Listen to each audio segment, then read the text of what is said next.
right. Good morning, everyone. We are live. It's so good to see you again. Welcome to my last show before spring break. Today, every week I have a different coffee mug. Today's coffee mug is from the Donut Hole, which is in Rosemary Beach, Florida. And I am headed there next week. I promise we're doing everything safe and very, very carefully, but I need a break. I'm going to the beach. I'm laying on a beach, and I've got bottles of Skinny Girl margarita going with me. So I'm very excited. But for today, we still got another week of work, and I'm very excited about today's show, Let's Get Real, where we talk about keeping things real on social and how you use real conversation to develop your brand, your personal brand, your business brand, and to bring people into your community. So today, I am very excited to welcome Maureen Jann of Neolux Marketing. Maureen is a veteran B2B marketer whose career in digital media has grown up with the internet. She is currently the co-conspirator and strategist of Neolux Marketing, a strategy, content, and branding agency. Maureen has a Bachelor of Arts from San Jose State University, and her projects have earned her an MBA from the School of Failed Startups. She is a frequent guest on podcasts, a regular conference speaker, and an author on blogs like Content Marketing Institute and SpinSucks. In her carefully guarded free time, Maureen loves to trot around the Pacific Northwest in her weird shoes with her daughter, husband, and wily doggos. So I am very, very excited to welcome you today. Hi, Maureen. Hello, thank you for having me. I'm so glad you're here, and thank you for getting up so early. I know out in Washington it is very early to be on It's, screen, so it's I very appreciate you. early. So last week I had Monina Wagner from Content Marketing Institute on Let's Get Real, and I met you through Content Marketing Institute on the CM World tweet chat. I think it was the CM World tweet chat, or it might have been content chat, but it was one of those, and immediately we were fast friends. So, to those who don't know you, and I know I just gave your bio, but tell us just a little bit in your words who you are and what you do with content. Sure. So, who I am. I'm starting to just like sort of shift my personal description as like the no nonsense marketing bestie that you need, and that goes for CEOs to small businesses. So that's been Mhm. sort of my shtick. Um, so it's been really interesting to sort of watch my job evolve over the last couple of years. I, for the longest time, was actually building marketing departments from the ground up, and I spent about 7 or 8 years doing that, and it was really, really fun. But it turns out like the whole maintaining a marketing department, it's a little like watering plants, and I've had a lot of plants die. So I've actually come to the point where like I really like making stuff, and I've come up with a way to structure it so that my organization can still water the plants in a really beautiful, effective way. Mhm. But I don't personally have to water them, which I appreciate very much. Yeah, so it's been very interesting. I love my job. I get really passionate about it. I love weaving content into the fiber of a brand in a way that's really unique and speaks to the organization, and sort of like if sometimes it feels like marketing therapy, right? Like you can come to Mhm. somebody and you say, I see your unique assets and your unique perspective, and here let's like color this part in a little hotter pink and this little part over here hotter blue, and like and then see how that take that personality and those concepts and the vibrancy and turn it into things that will help their customers connect with them better. So that's Right, how I like to right. think about my job. Well, and I think that your job and my job sort of dovetail because you've actually coached me on some strategy working with one of my clients so that I could really perform for them. But really, what I love to do is the day-to-day implementation, thinking about what kind of conversations is this brand going to have today, and how are we going to respond to tweets and Instagram messages that come in. So we really do just dovetail. We kind of butt up against each other. So while you're thinking big picture strategy, and content is such a big umbrella. There's so many pieces of content, and I stay in my lane of social. So if you're going to define content for those who really are kind of lost and clueless out there, how would you define content for their brand? So, content as any part of your marketing strategy that requires words. Mm-hmm. It's a pretty broad idea, but it's true. It doesn't matter if it's an ad or your social or your white papers or your almost and oftentimes it's even your internal documents, the way Yeah. that you approach those. And it's words matter, Hmm. and if you are not pointing them in the right direction and you know putting your line out in the water with the right information, then you're going to get the wrong customers. Right. And so that's what content is to me. It's the conversation, it's the tone, it's the bait, it's everything you need to make sure that from the ground up your company is helping people understand what they have to offer and why they're offering it and how to go about interacting with them. How customers can go about interacting with the organization in a way that's meaningful. So, Right. or vice versa, like how the Right. Right. Right. company can interact with your customers more meaningfully. Yeah. Well, and I like what you said about internal communications is such an important part of content because, as much as you want to get the right customers, you also want to keep the right employees. So you want to make sure your messaging is transparent. People get angry when they don't know what's going on. So communication is key. And I think, whatever kind of content you've got going on internally is just as important as what you've got going on externally. So it's a really good point. Yeah, and Um, you'd be surprised at how often I end up like as the person who runs a marketing department, setting a tone for an organization because you end up being the internal cheerleader. And right. so you want to make sure that what's happening inside, much like you as a human being that's healthy and wise and trying to like have good, genuine conversations, you want to make sure what's inside matches what's being shown to the outside. So. Yeah, yeah, absolutely. Absolutely. That's a great point. So, I focus specifically on social and on social strategy, but like I said, you're dealing more with the whole gamut of content strategy. How do you feel that those two kind of work together? One sort of inside the other one, but how do you kind of plan for that when you're setting out with a new strategy? So, one of the things that we do that I think is really critical, there are actually a couple of things. So, first of all, figuring out who your customer is Hmm. it generally tends to be a content marketer's job, or at least a marketer's job. And at least Hmm. from a marketing strategist, you definitely want to make sure that you either know that or you're helping your customers define that. Hmm. And so, without that, I think that you don't even know where you need to be on social, right? Who are Right. those customers? Who are your personas? How are you interacting with them? What's important to them? Could they potentially buy from you? Right. What are the stakeholders in their lives? You just need to know all of those parts and pieces in order to accurately target them on social. I Yeah. mean, that's one of the biggest pieces. Yeah, absolutely. And I think you also have to figure out how much you're willing to spend on that. I mean, posting on Facebook takes a less amount of time than engaging all day on Twitter. So, like for us, when someone's going to outsource to us, we're not going to do it half-ass. Either you're going to put this amount of hours into your week and let us engage on Twitter, or let's not be on Twitter. Because if you can't do it fully, really don't do it at all. Would you agree with that?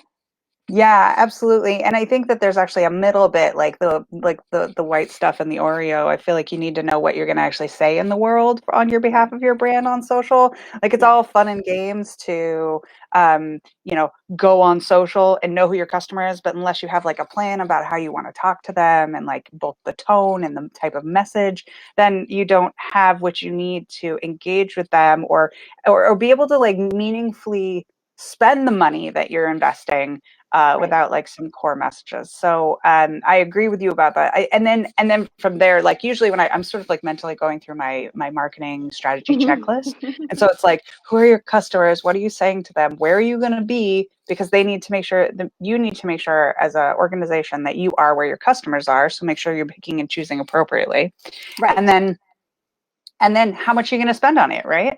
Hmm. And so that's sort of like the path that I take to social is Hmm. figuring out all of those pieces so that you can be really thoughtful about the way you spend your time and social is an investment in time. And if you're not Hmm. doing that, if you're not doing your homework, you're kind of guessing. Right. Yeah, absolutely.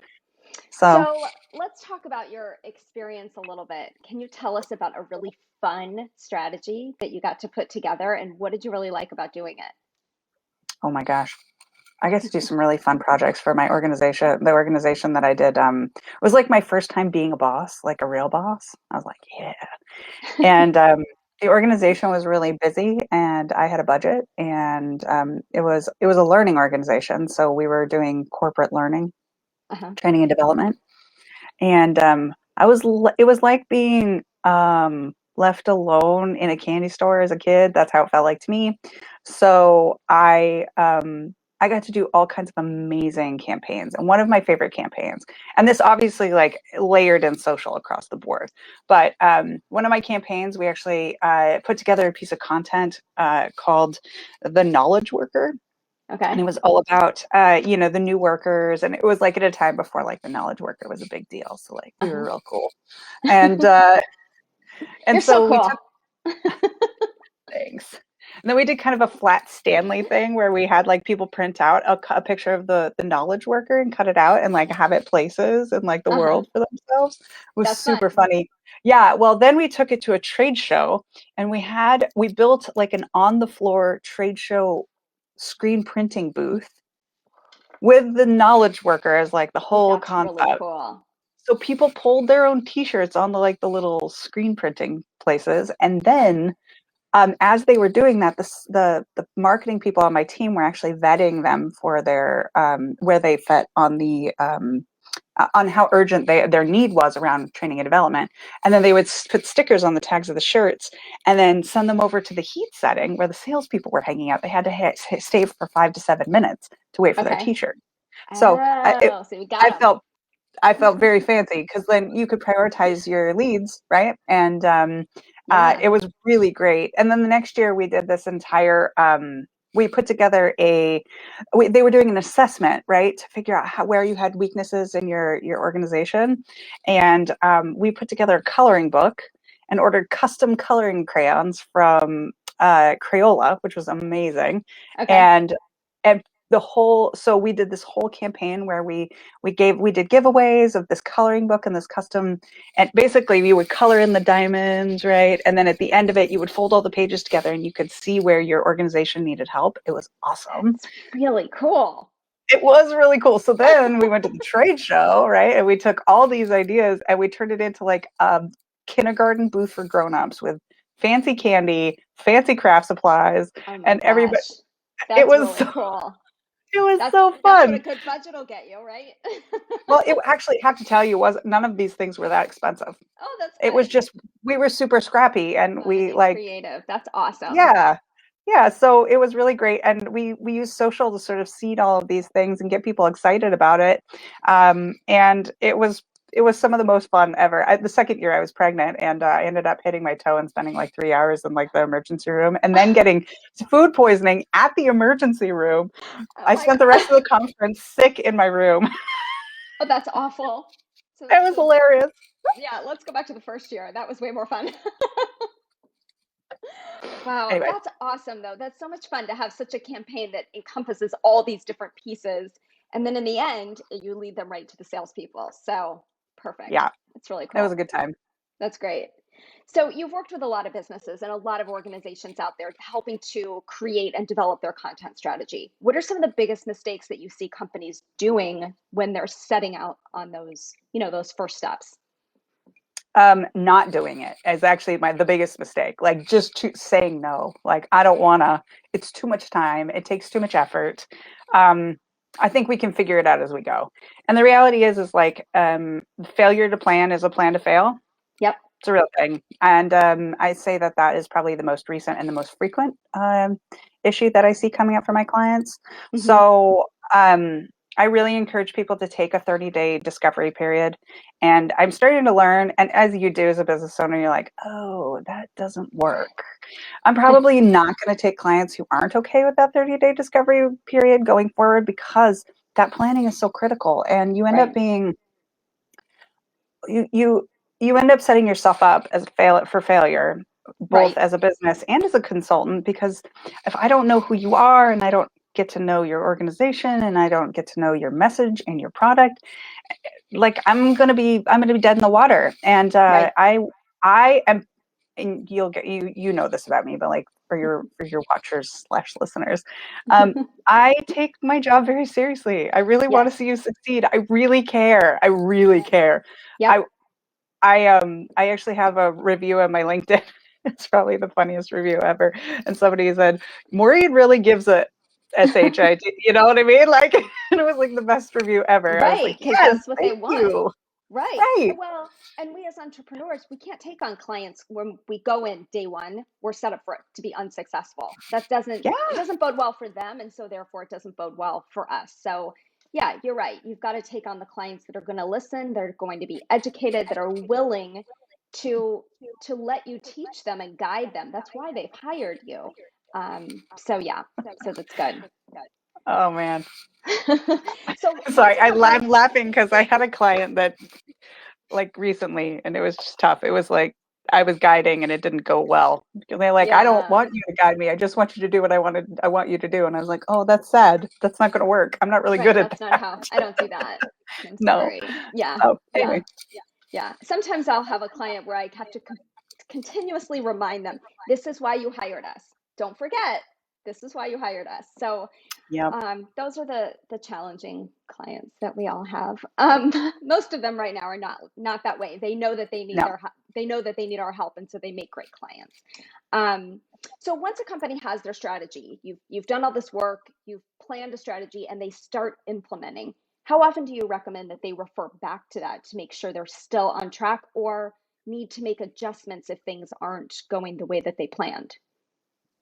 Well, I would say, especially as you're building your team or as you're bringing on additional people, like having that strategy is key to making sure everybody's on the same page from the get go. Hmm. I think that's a critical piece. Uh, I I also think that every time you are creating a piece of content, you want to make sure that you end up with a creative brief that refers back to your strategy. And if you're not doing that, you might get lost. Right. And so in a perfect world, your strategy has things like keywords and core topics from your subject matter experts and Hmm. an easy line to draw back to like a call to action and all of those things should be documented in your strategy. And so every time you're creating a new piece of content, Hmm.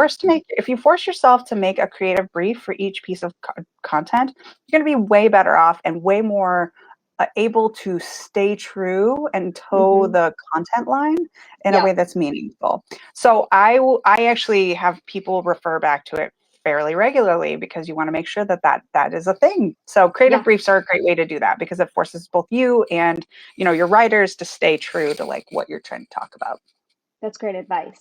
Okay, Often so do. I had a little bit of a technical difficulty. We seem to have run out of space on the iPad. Lesson learned. But thank you, Maureen, for joining me today. Next week, as a reminder, I will be gone. It's spring break. I might eat a donut. We'll see. I'm definitely doing some Peloton classes, but not on a machine. I will be at the beach. I will have a margarita in hand. I am very excited. And then the following week, please join me when I host Jim Fuse from Fusion Marketing, another friend I met on Twitter. So look forward to seeing you then. Until then, have a safe, happy, healthy week. Keep it real.